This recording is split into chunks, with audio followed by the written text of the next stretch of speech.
The old-time radio play, The War of the Worlds, based on H.G. Wells' novel of the same name, will go down as one of the biggest hoaxes in modern history, though completely unintentional, sparking widespread fear and panic across the entire United States, giving it the status of one of the most popular and well-known old-time radio shows ever.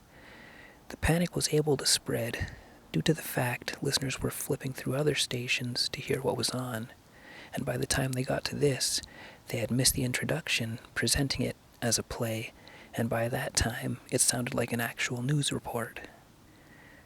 Let's take a look at the cover here, because it highlights some of the interesting newspaper headlines that came out after the show had aired. Woman tries suicide. Pittsburgh. A man returned home in the midst of the broadcast and found his wife, a bottle of poison in hand, screaming, "I'd rather die this way than like that." Man wants to fight Mars. San Francisco.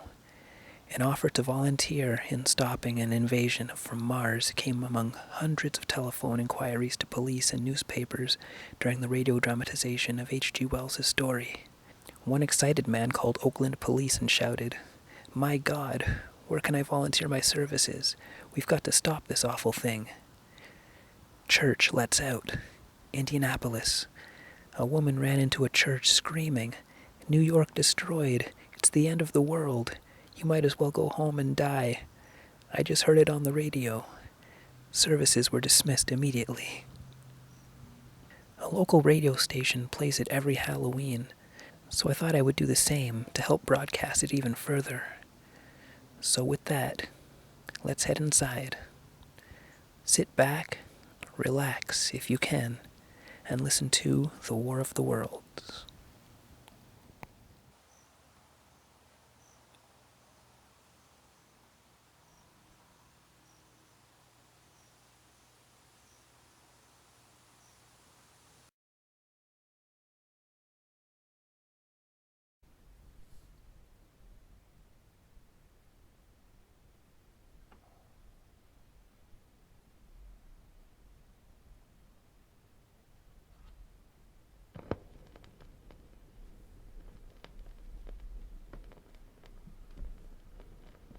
The Columbia Broadcasting System and its affiliated stations present Orson Welles and the Mercury Theater on the air in The War of the Worlds by H.G. Wells.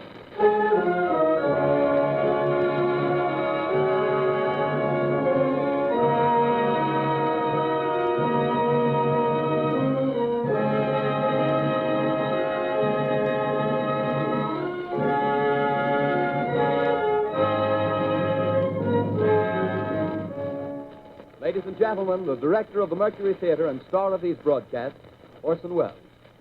We know now that in the early years of the 20th century, this world was being watched closely by intelligences greater than man's, and yet as mortal as his own. We know now that as human beings busied themselves about their various concerns, they were scrutinized and studied, perhaps almost as narrowly as a man with a microscope might scrutinize the transient creatures that swarm and multiply in a drop of water.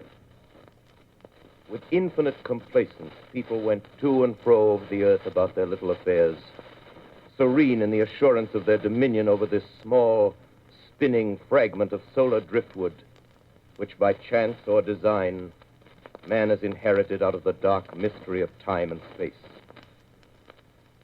Yet across an immense ethereal gulf, minds that are to our minds as ours are to the beasts in the jungle, intellects vast, cool, and unsympathetic, regarded this earth with envious eyes and slowly and surely drew their plans against us. In the 39th year of the 20th century came the Great Disillusionment. Near the end of October, business was better. The war scare was over. More men were back at work. Sales were picking up. On this particular evening, October 30th, the Crosley service estimated that 32 million people were listening in on radios. The next 24 hours, not much change in temperature. A slight atmospheric disturbance of undetermined origin is reported over Nova Scotia, causing a low-pressure area to move down rather rapidly over the northeastern states, bringing a forecast of rain accompanied by winds of light gale force. Maximum temperature 66, minimum 48. This weather report comes to you from the Government Weather Bureau. We take you now to the Meridian Room in the Hotel Park Plaza in downtown New York, where you will be entertained by the music of Raymond Raquello and his orchestra.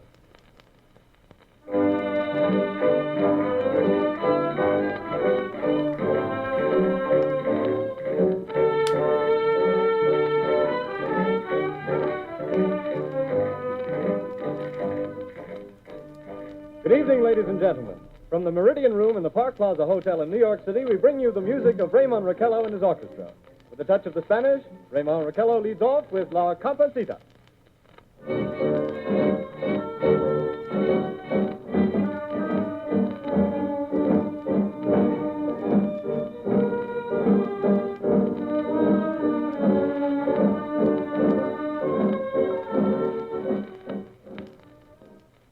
Ladies and gentlemen, we interrupt our program of dance music to bring you a special bulletin from the Intercontinental Radio News.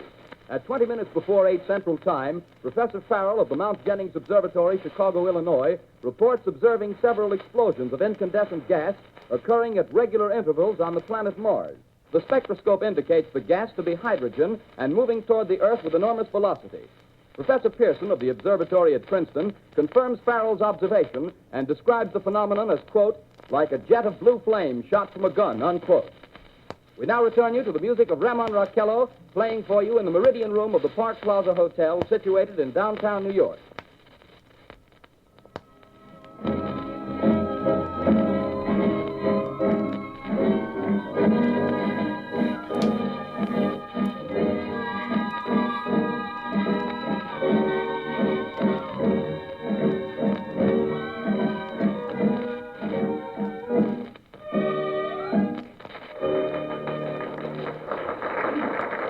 And now a tune that never loses favor, the ever-popular Stardust, Raymond Raquello and his orchestra.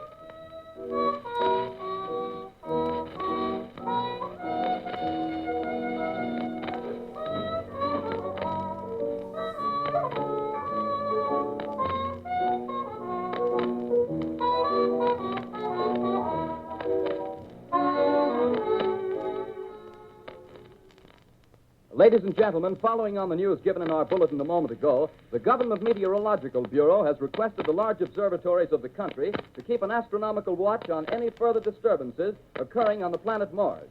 Due to the unusual nature of this occurrence, we have arranged an interview with the noted astronomer, Professor Pearson, who will give us his views on this event. In a few moments, we will take you to the Princeton Observatory at Princeton, New Jersey. We return you until then to the music of Raymond Raquello and his orchestra.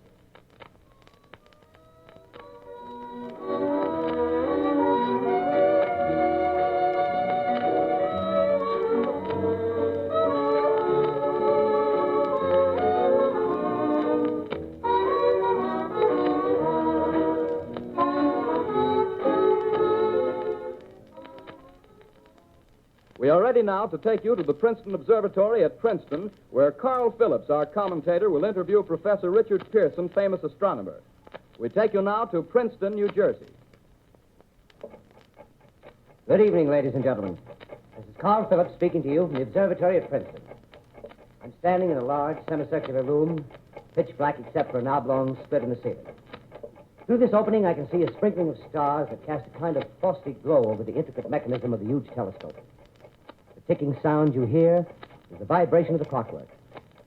Professor Pearson stands directly above me on a small platform, peering through the giant lens. I'll ask you to be patient, ladies and gentlemen, during any delay that may arise during our interview.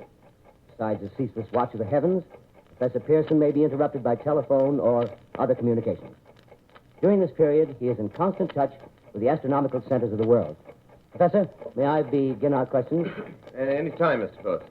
Professor, would you please tell our radio audience exactly what you see as you observe the planet Mars through your telescope? Nothing unusual at the moment, Mr. Phillips. A red disk swimming in the blue sea. Transverse stripes across the disk. Quite distinct now because Mars happens to be at the point nearest the Earth, in opposition, as we call it. In your opinion, what do these transverse stripes signify, Professor Pearson? Not canals, I can assure you, Mr. Phillips. See. Although that's the popular conjecture of those who imagine Mars to be inhabited. From a scientific viewpoint, the stripes are merely the result of atmospheric conditions peculiar to the planet. Then you're quite convinced, as a scientist, that living intelligence as we know it does not exist on Mars? I should say the chances against it are 1,000 to 1. And yet, how do you account for these gas eruptions occurring on the surface of the planet at regular intervals? Phillips, I cannot account for it. By the way, Professor, for the benefit of our listeners, how far is Mars from the Earth? Approximately 40 million miles. Well, that seems a safe enough distance. Just a moment, ladies and gentlemen. Someone has just handed Professor Pearson a message. While he reads it, let me remind you that we are speaking to you from the observatory in Princeton, New Jersey, where we are interviewing the world-famous astronomer, Professor Pearson. One moment, please. Professor Pearson has passed me a message which he has just received. Professor, may I read the message to the listening audience? Certainly, Mr. Phillips. Ladies and gentlemen, I shall read you a wire addressed to Professor Pearson from Dr. Gray of the Natural History Museum, New York. Quote, 9:15 p.m. Eastern Standard Time. Seismograph registered shock of almost earthquake intensity occurring within a radius of 20 miles of Princeton. Please investigate. Signed, Lloyd Gray, Chief of Astronomical Division. Unquote. Professor Pearson, could this occurrence possibly have something to do with the disturbances observed on the planet Mars? Hardly, Mr. Phillips. This is probably a meteorite of unusual size, and its arrival at this particular time is merely a coincidence. However, we shall conduct a search as soon as daylight permits. Thank you, Professor. Ladies and gentlemen, for the past 10 minutes, we've been speaking to you from the observatory at Princeton, bringing you a special interview with Professor Pearson, noted astronomer. This is Carl Phillips speaking. We are returning you now to our New York studio.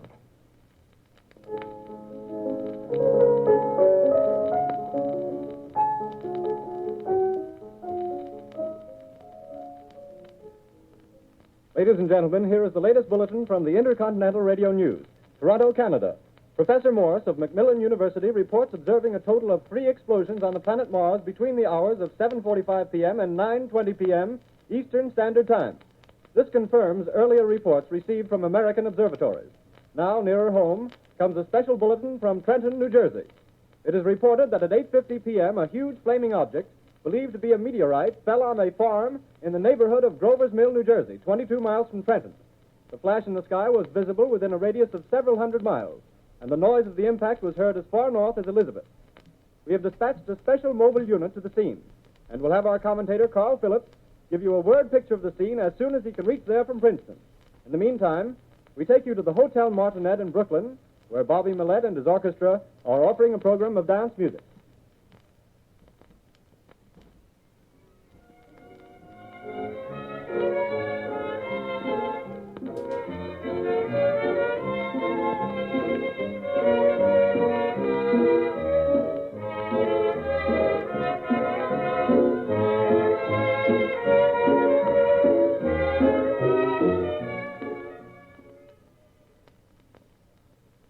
We take you now to Grover's Mill, New Jersey.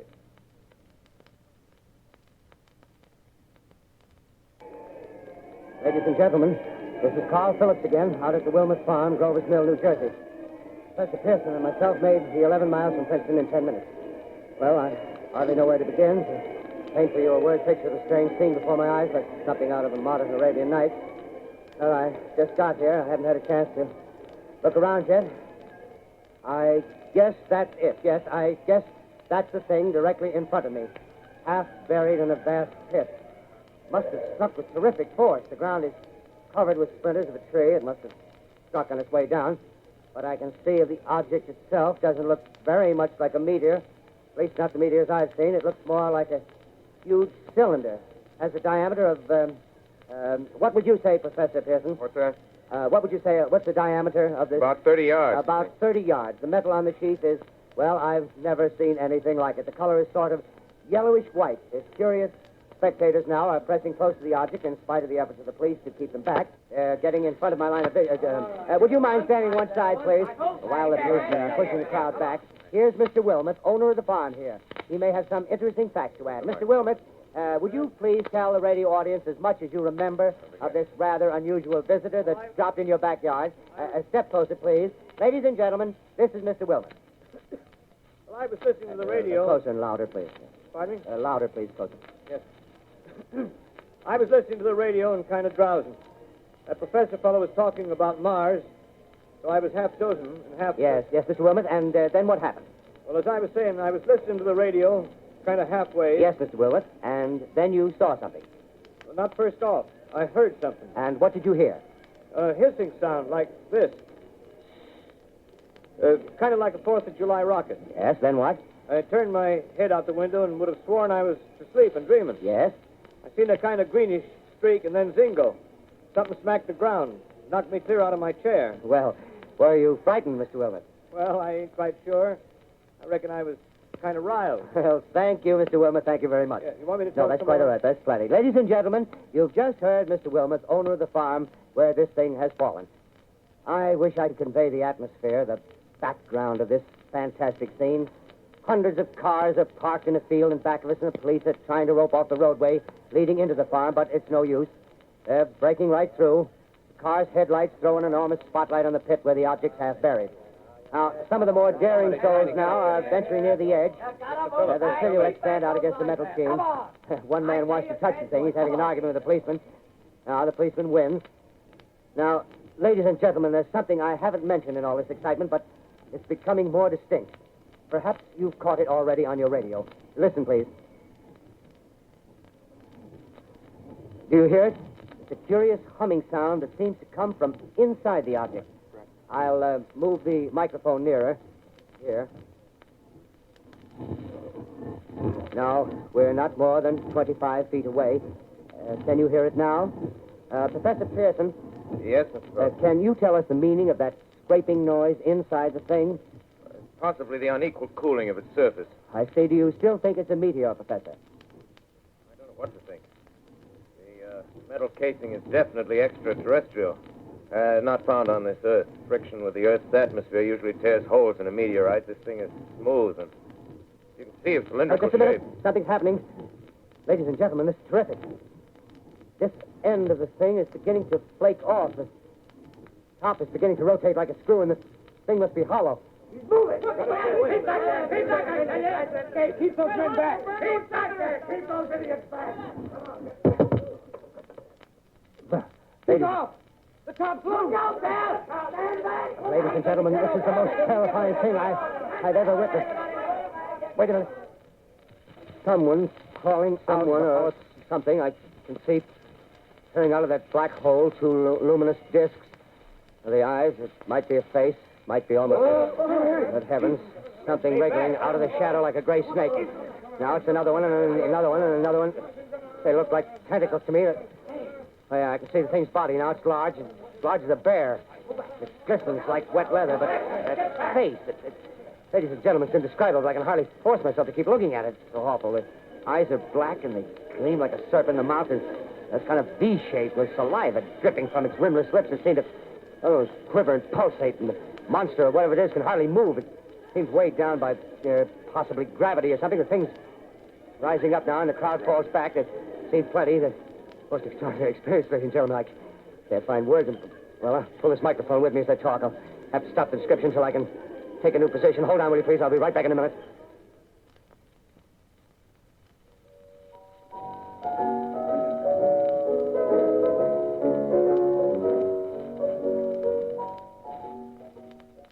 We are bringing you an eyewitness account of what's happening on the Wilmuth Farm, Grover's Mill, New Jersey.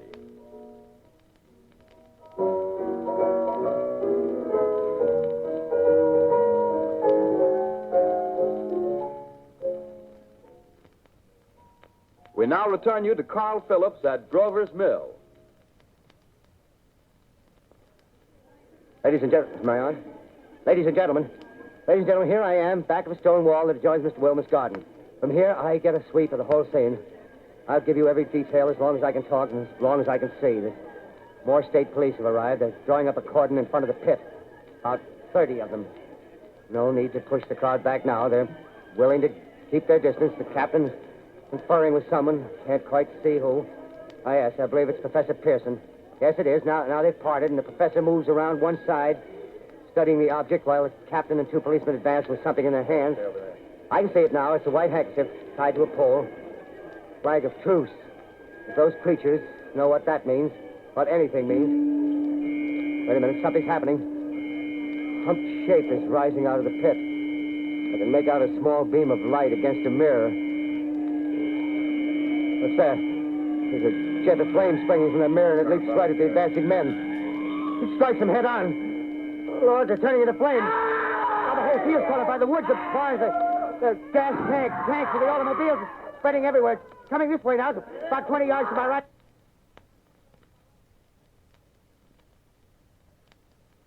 Ladies and gentlemen, due to circumstances beyond our control, we are unable to continue the broadcast from Grover's Mill.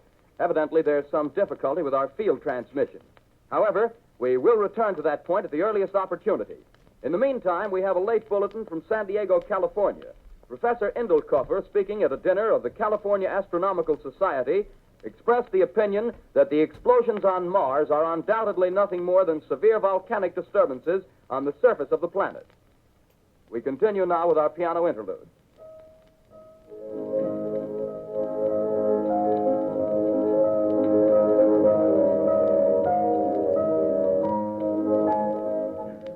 Ladies and gentlemen, I've just been handed a message that came in from Grover's Mill by telephone.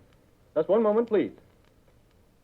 At least 40 people, including 6 state troopers, lie dead in a field east of the village of Grover's Mill. Their bodies burned and distorted beyond all possible recognition. The next voice you hear will be that of Brigadier General Montgomery Smith, commander of the state militia at Trenton, New Jersey. I have been requested by the governor of New Jersey to place the counties of Mercer and Middlesex as far west as Princeton and east to Jamesburg under martial law. No one will be permitted to enter this area except by special pass issued by state or military authorities. 4 companies of state militia are proceeding from Trenton to Grover's Mill and will aid in the evacuation of homes within the range of military operations. Thank you. You have just been listening to General Montgomery Smith, commanding the state militia at Trenton. In the meantime, further details of the catastrophe at Grover's Mill are coming in. The strange creatures, after unleashing their deadly assault, crawled back in their pit and made no attempt to prevent the efforts of the firemen to recover the bodies and extinguish the fire. The combined fire departments of Mercer County are fighting the flames which menace the entire countryside. We have been unable to establish any contact with our mobile unit at Grover's Mill, but we hope to be able to return you there at the earliest possible moment. In the meantime, we take you to... Just one moment, please. Ladies and gentlemen, I have just been informed that we have finally established communication with an eyewitness of the tragedy. Professor Pearson has been located at a farmhouse near Grover's Mill, where he has established an emergency observation post. As a scientist, he will give you his explanation of the calamity. The next voice you hear will be that of Professor Pearson, brought to you by direct wire. Professor Pearson. Of the creatures in the rocket cylinder at Grover's Mill, I can give you no authoritative information, either as to their nature, their origin, or their purposes here on Earth. Of their destructive instrument, I might venture some conjectural explanation. For want of a better term, I shall refer to the mysterious weapon as a heat ray. It's all too evident that these creatures have scientific knowledge far in advance of our own. It's my guess that in some way they are able to generate an intense heat in a chamber of practically absolute non-conductivity. This intense heat they project in a parallel beam against any object they choose by means of a polished parabolic mirror of unknown composition, much as the mirror of a lighthouse projects a beam of light.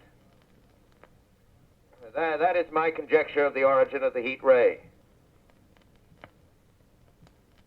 Thank you, Professor Pearson. Ladies and gentlemen, here is a bulletin from Trenton. It is a brief statement informing us that the charred body of Carl Phillips has been identified in a Trenton hospital. Now, here's another bulletin from Washington, D.C. The Office of the Director of the National Red Cross reports 10 units of Red Cross emergency workers have been assigned to the headquarters of the state militia, stationed outside of Grover's Mill, New Jersey. Here's a bulletin from State Police, Princeton Junction. The fires at Grover's Mill and vicinity are now under control. Scouts report all quiet in the pit, and there is no sign of life appearing from the mouth of the cylinder. Now, ladies and gentlemen, we have a special statement from Mr. Harry McDonald, Vice President in charge of operations. We have received a request from the state militia of Trenton to place at their disposal our entire broadcasting facilities. In view of the gravity of the situation, and believing that radio has a responsibility to serve in the public interest at all times, we are turning over our facilities to the state militia at Trenton. We take you now to the field headquarters of the state militia near Grover's Mill, New Jersey. This is Captain Lansing of the Signal Corps, attached to the state militia, now engaged in military operations in the vicinity of Grover's Mill. Situation arising from the reported presence of certain individuals of unidentified nature is now under complete control. The cylindrical object, which lies in a pit directly below our position, surrounded on all sides by 8 battalions of infantry, without heavy field pieces, but adequately armed with rifles and machine guns. All cause for alarm, if such cause ever existed, is now entirely unjustified. Things, whatever they are, do not even venture to poke their heads above the pit. I can see their hiding place plainly in the glare of the searchlights here.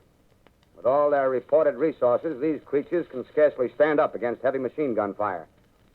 Anyway, it's an interesting outing for the troops. I can make out their khaki uniforms crossing back and forth in front of the lights. Looks almost like a real war. There appears to be some slight smoke in the woods bordering the Millstone River, probably fire started by campers. Well, we ought to see some action soon. One of the companies is deploying on the left flank. A quick thrust and it'll all be over. Now, wait a minute. I see something on top of the cylinder. No, it's nothing but a shadow. Now the troops are on the edge of the Wilmouth farm. 7,000 armed men closing in on an old metal tube. A tub, rather. Well, wait, that wasn't a shadow. It's something moving. Solid metal, kind of a shield-like affair rising up out of the cylinder. It's going higher and higher. What? It's standing on legs, actually rearing up on a sort of metal framework. Now it's reaching above the trees and the searchlights are on it. Hold on.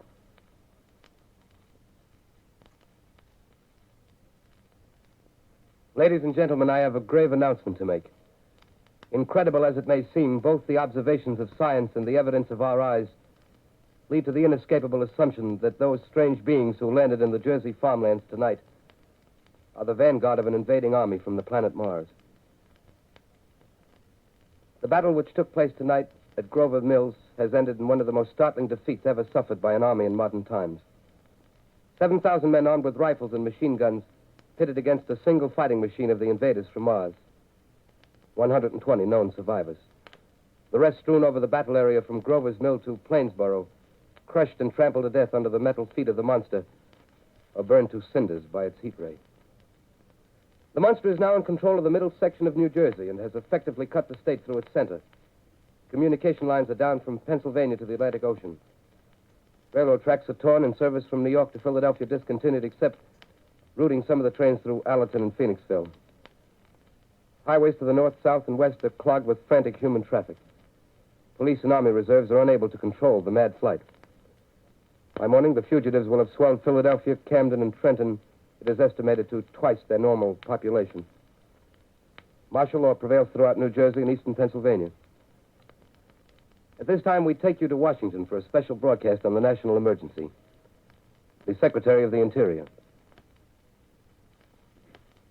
Citizens of the nation, I shall not try to conceal the gravity of the situation that confronts the country, nor the concern of your government in protecting the lives and property of its people. However, I wish to impress upon you, private citizens and public officials, all of you, the urgent need of calm and resourceful action. Fortunately, this formidable enemy is still confined to a comparatively small area, and we may place our faith in the military forces to keep them there. In the meantime, placing our faith in God, we must continue the performance of our duties, each and every one of us, so that we may confront this destructive adversary with a nation united, courageous, and consecrated to the preservation of human supremacy on this earth. I thank you. You have just heard the Secretary of the Interior speaking from Washington. Bulletins too numerous to read are piling up in the studio here. We're informed that the central portion of New Jersey is blacked out from radio communication due to the effect of the heat ray upon power lines and electrical equipment. Here's a special bulletin in New York. Cables have been received from English, French, and German scientific bodies offering assistance. Astronomers report continued gas outbursts at regular intervals on the planet Mars. The majority voiced the opinion that the enemy will be reinforced by additional rocket machines. There have been several attempts made to locate Professor Pearson of Princeton, who has observed Martians at close range. It is feared he was lost in the recent battle. Langham Field, Virginia. Scouting planes report 3 Martian machines visible above treetops, moving north toward Somerville with population fleeing ahead of them. The heat ray is not in use, although advancing at express train speed, invaders pick their way carefully. They seem to be making a conscious effort to avoid destruction of cities and countryside. However, they stop to uproot power lines, bridges, and railroad tracks. Their apparent objective is to crush resistance, paralyze communication, and disorganize human society.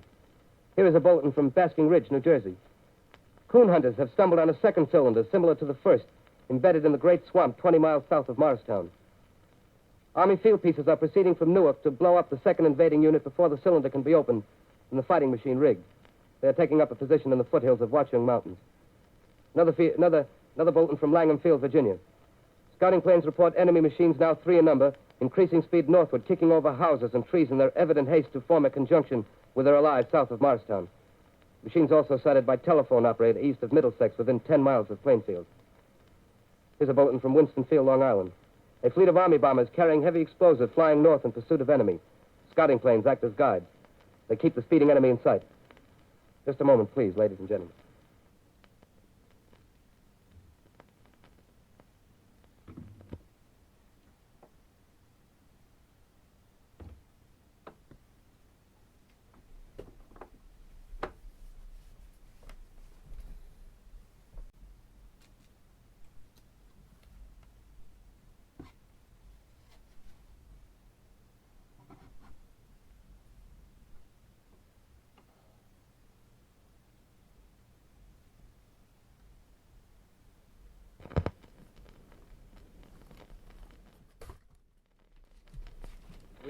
We've run special wires to the artillery line and adjacent villages to give you direct reports in the zone of the advancing enemy. First, we take you to the battery of the 22nd Field Artillery, located in the Watchung Mountains. Range 32 meters. 32 meters. Projection 39 degrees. 39 degrees. Fire. 140 yards to the right, sir. Shift range 31 meters. 31 meters. Projection 37 degrees. 37 degrees. Fire.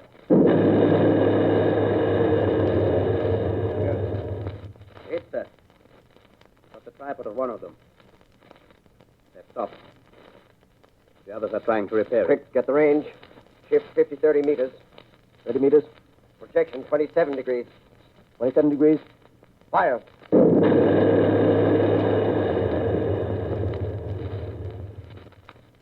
see the shell land, sir. Letting off a smoke. What is it? Black smoke, sir. Moving this way. Lying close to the ground. Moving fast. Put on gas mask.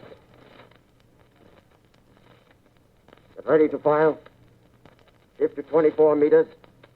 24 meters. Projection 24 degrees. 24 degrees. Fire.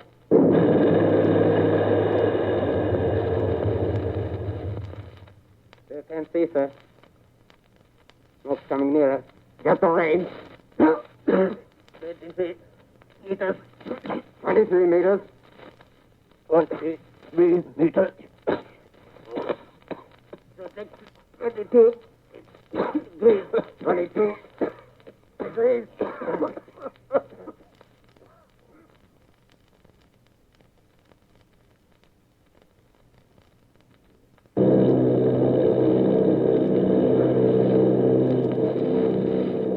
Army bombing plane V-843 off Bayonne, New Jersey. Lieutenant Volt, commanding 8 bombers, reporting to Commander Fairfax, Langham Field. This is Volt reporting to Commander Fairfax, Langham Field. Enemy tripod machines now in sight. Reinforced by 3 machines from the Morristown cylinder. 6 altogether. 1 machine partially crippled. Believed hit by shell from Army gun in Watchung Mountains. Guns now appear silent. A heavy black fog hanging close to the earth of extreme density, nature unknown. No sign of heat ray. Enemy now turns east, crossing Passaic River into the Jersey marshes. Another straddles the Pulaski Skyway. Evident objective is New York City. They're pushing down a high-tension power station. The machines are close together now, and we're ready to attack. Planes circling, ready to strike.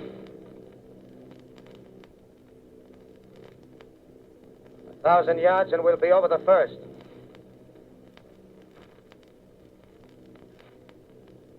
$800 yards.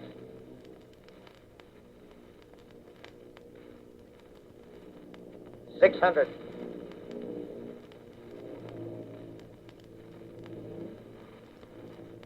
$400. $200. There they go. The giant arm raised. Green flash. They're spraying us with flame. 2,000 feet. Engines are giving out. No chance to release bombs. Only one thing left. Drop on them, plane and all. We're diving on the first one. Now the engine's gone. 8.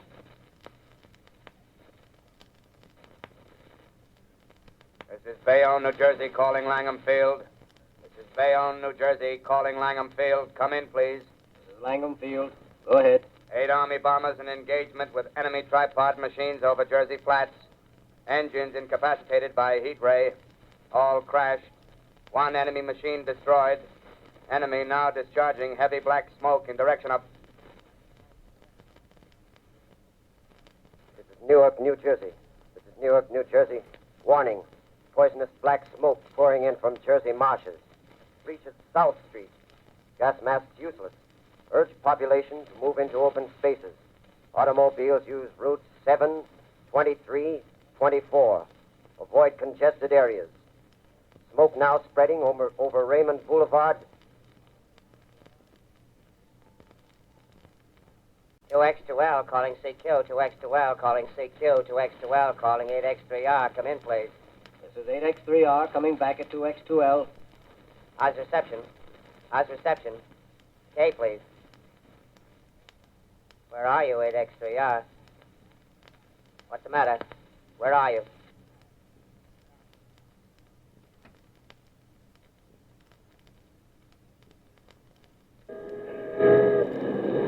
I'm speaking from the roof of Broadcasting Building. I'm speaking from the roof of Broadcasting Building, New York City. The bells you hear are ringing to warn the people to evacuate the city as Martians approach. Estimated in the last 2 hours, 3 million people have moved out along the roads to the north. Hutchison River Parkway is still kept open for motor traffic. Avoid bridges to Long Island, hopelessly jammed. All communication with Jersey Shore closed 10 minutes ago. No more defenses. Our army is wiped out. Artillery, Air Force, everything wiped out. This may be the last broadcast. We'll stay here to the end. People are holding service here below us in the cathedral. Now I look down the harbor, all manner of boats, overloaded with fleeing population pulling out from docks. Streets are all jammed. Noise in crowds like New Year's Eve in city. Wait a minute, the enemy is now in sight above the Palisades. Five great machines. First one is crossing the river. I can see it from here, wading the Hudson like a man wading through a brook. A bulletin is handed me. Martian cylinders are falling all over the country. One outside of Buffalo, one in Chicago, St. Louis. Seem to be timed and spaced. Now the first machine reaches the shore. He stands watching, looking over the city. steel, cowlish head is even with the skyscrapers. He waits for the others. They rise like a line of new towers on the city's west side. Now they're lifting their metal hands. This is the end now. Smoke comes out, black smoke drifting over the city. People in the streets see it now. They're running toward the East River, thousands of them, dropping in like rats.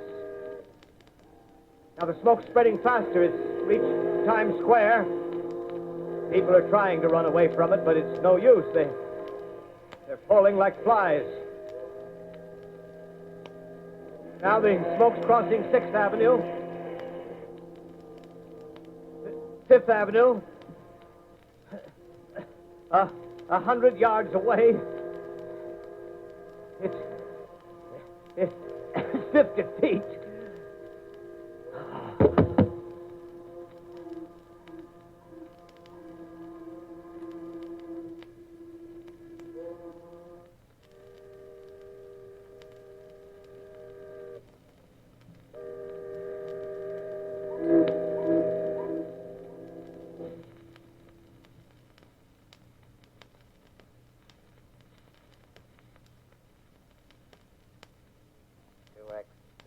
Calling CQ.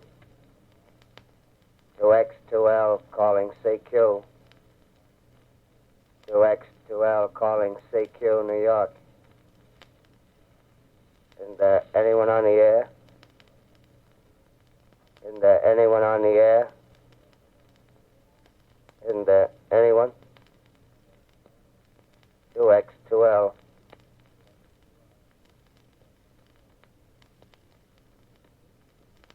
You are listening to a CBS presentation of Orson Welles and the Mercury Theater on the Air in an original dramatization of The War of the Worlds by H.G. Wells.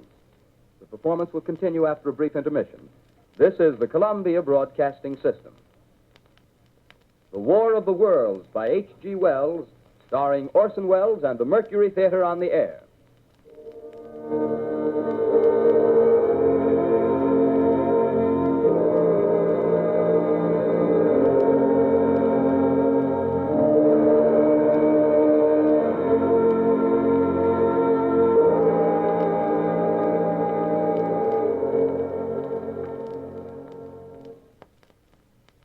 As I set down these notes on paper, I'm obsessed by the thought that I may be the last living man on Earth.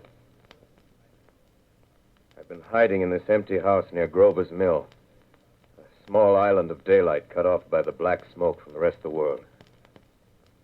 All that happened before the arrival of these monstrous creatures in the world now seems part of another life.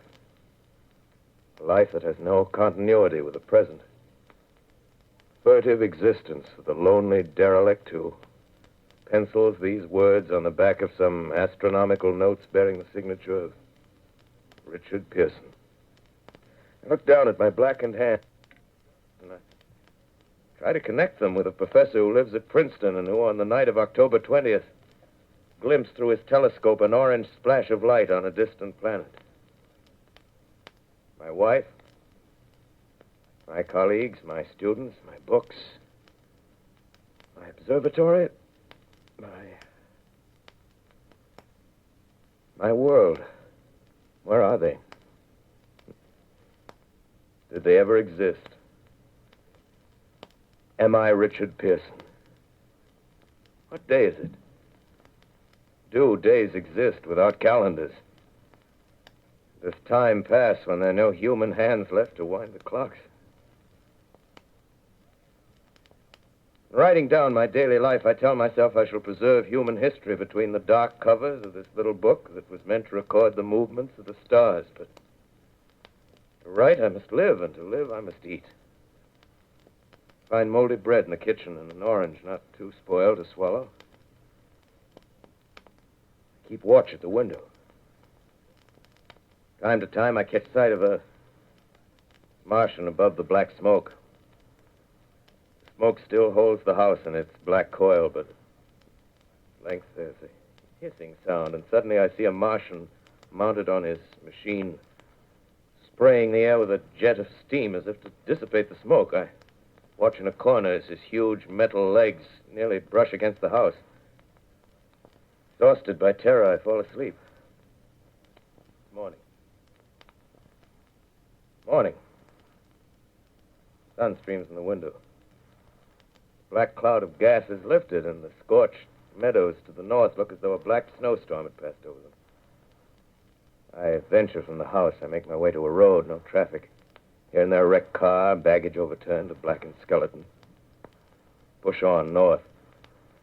For some reason, I feel safer trailing these monsters than running away from them. And I keep a careful watch. I've seen the Martians feed. Should one of their machines appear over the top of trees, I'm ready to fling myself flat on the earth. I come to a chestnut tree.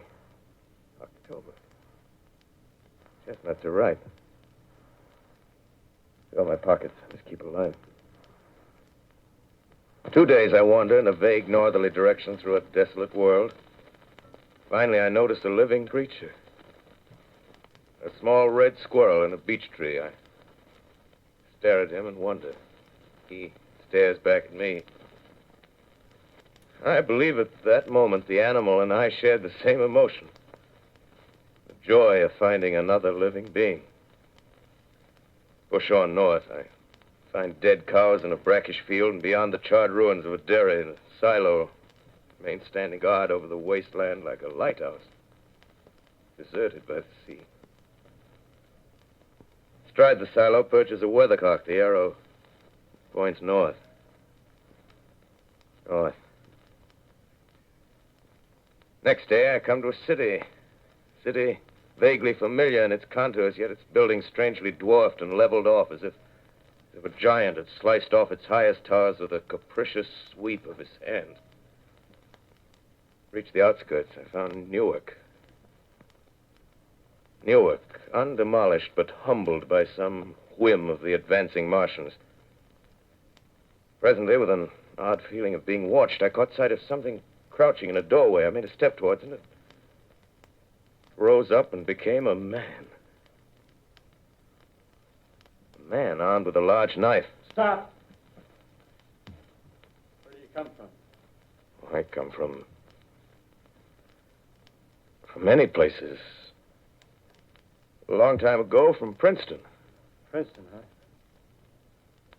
That's near Grover's Mill. Yes. Grover's Mill. There's no food here. This is my country. All this end of town down the river. There's only food for one. Which way are you going? I don't know. I guess I'm looking for people. Hey, what was that? Did you hear something just then? No. Only a bird. A live bird. Yeah. You get to know that birds have shadows these days. Say, we're in the open here.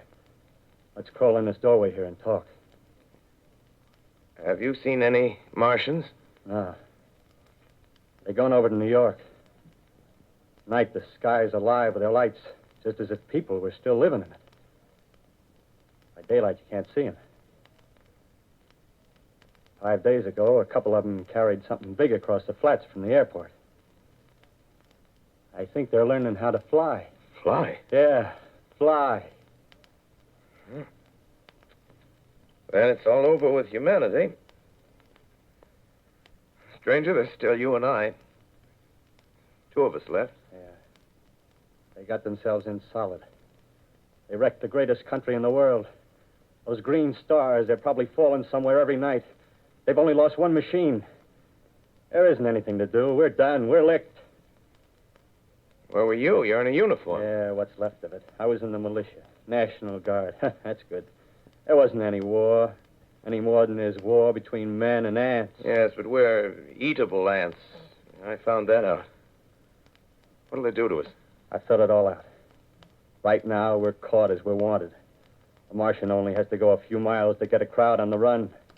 But they won't keep on doing that. They'll begin catching us systematic, like keeping the best and storing us in cages and things.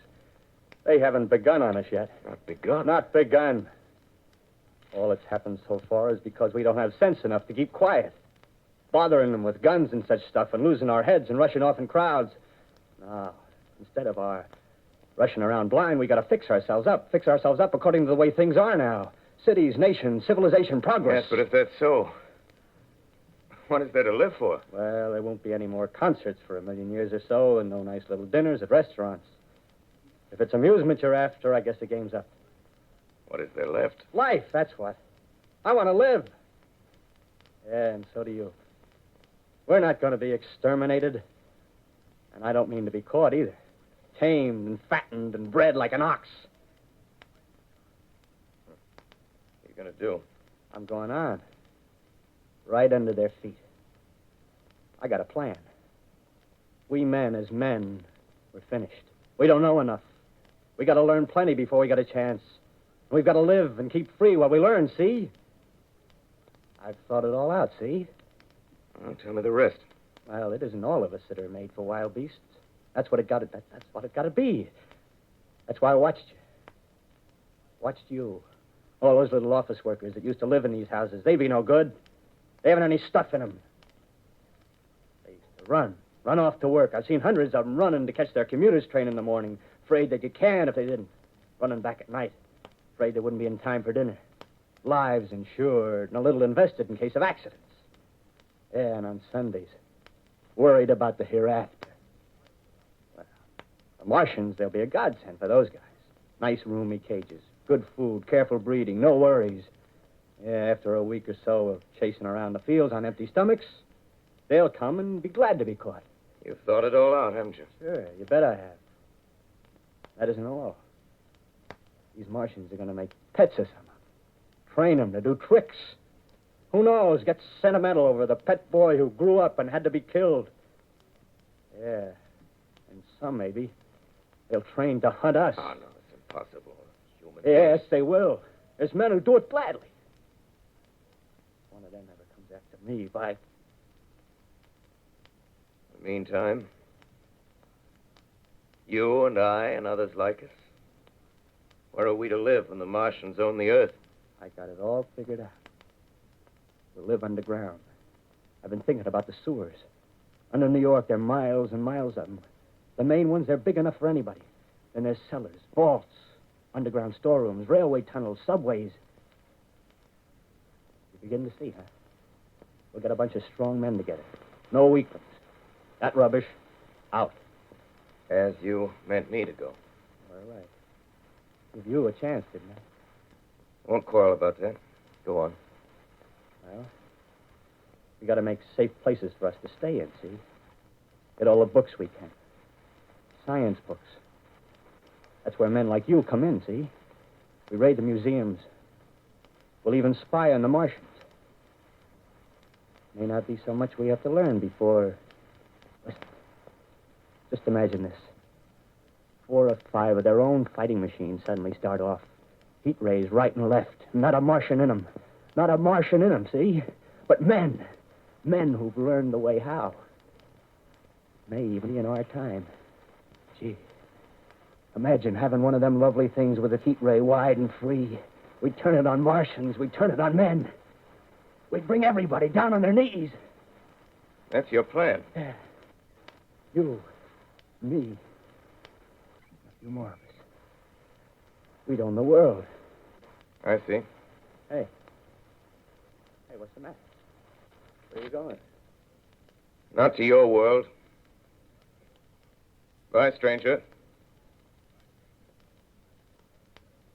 Well, after parting with the artilleryman, I came at last to the Holland Tunnel, entered that silent tube, anxious to know the fate of the great city on the other side of the Hudson.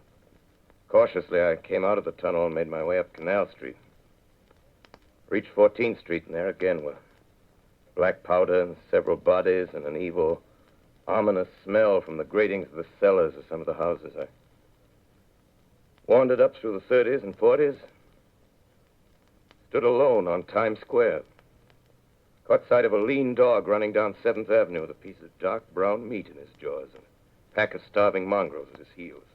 Made a wide circle around me as though he feared I might prove a fresh competitor. Walked up Broadway in the direction of that strange powder, past silent shop windows, displaying their mute wares to empty sidewalks. Past the Capitol Theater, silent, dark. Past a shooting gallery where a row of empty guns faced an arrested line of wooden ducks. Near Columbus Circle, I noticed models of 1939 motor cars in the showrooms facing empty streets. Over the top of the General Motors building, I watched a flock of black birds circling in the sky. Hurried on. Suddenly, I caught sight of the hood of a Martian machine, standing somewhere in Central Park, gleaming in the late afternoon sun. An insane idea. I rushed recklessly across Columbus Circle and into the park. I climbed a small hill above the pond at 60th Street, and from there I could see, standing in a silent row along the mall, 19 of those great metal titans, their cowls empty, their steel arms hanging listlessly by their sides. I looked in vain for the monsters that inhabit those machines. Suddenly, my eyes were attracted to the immense flock of black birds that hovered directly below me. They circled to the ground. And there before my eyes, stark and silent, lay the Martians with the hungry birds pecking and tearing brown shreds of flesh from their dead bodies. Later, when their bodies were examined in laboratories, it was found that they were killed by the putrefactive and disease bacteria against which their systems were unprepared. Slain, after all, man's defenses had failed by the humblest thing that God, His wisdom, has put upon this earth. Before the cylinder fell, there was a general persuasion that through all the deep of space, no life existed beyond the petty surface of our minute sphere. Now we see further. Dim and wonderful is the vision I've conjured up in my mind of life spreading slowly from this little seedbed of the solar system throughout the inanimate vastnesses of sidereal space. But a remote dream, maybe. Maybe that the destruction of the Martians is only a reprieve to them and not to us. Is the future ordained, perhaps? Strange it now seems to sit in my peaceful study at Princeton, writing down this last chapter of the record, begun at a deserted farm in Grover's Mill. Strange to watch children playing in the streets. Strange to see young people strolling on the green where the new spring grass heals the last black scars of a bruised earth. Strange to watch the sightseers enter the museum where the dissembled parts of a Martian machine are kept on public view. Strange when I recall the time when I first saw it. Bright and clean-cut, hard, and silent under the dawn of that last great day.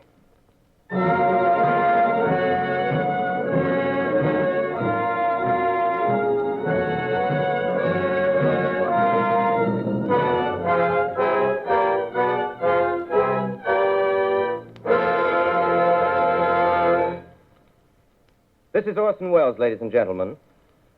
Out of character, to assure you that the War of the Worlds has no further significance than as the holiday offering it was intended to be. The Mercury Theater's own radio version of dressing up in a sheet and jumping out of a bush and saying boo. Starting now, we couldn't soap all your windows and steal all your garden gates by tomorrow night, so we did the best next thing. We annihilated the world before your very ears and utterly destroyed the CBS. You will be relieved, I hope, to learn that we didn't mean it, and that both institutions are still open for business. So goodbye, everybody, and remember, please, for the next day or so, the terrible lesson you learned tonight.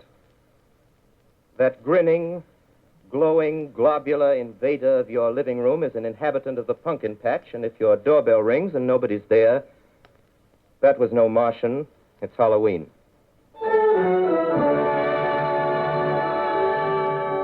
Tonight, the Columbia Broadcasting System and its affiliated stations coast to coast has brought you The War of the World by H.G. Wells, the 17th in its weekly series of dramatic broadcasts featuring Orson Welles and the Mercury Theater on the air.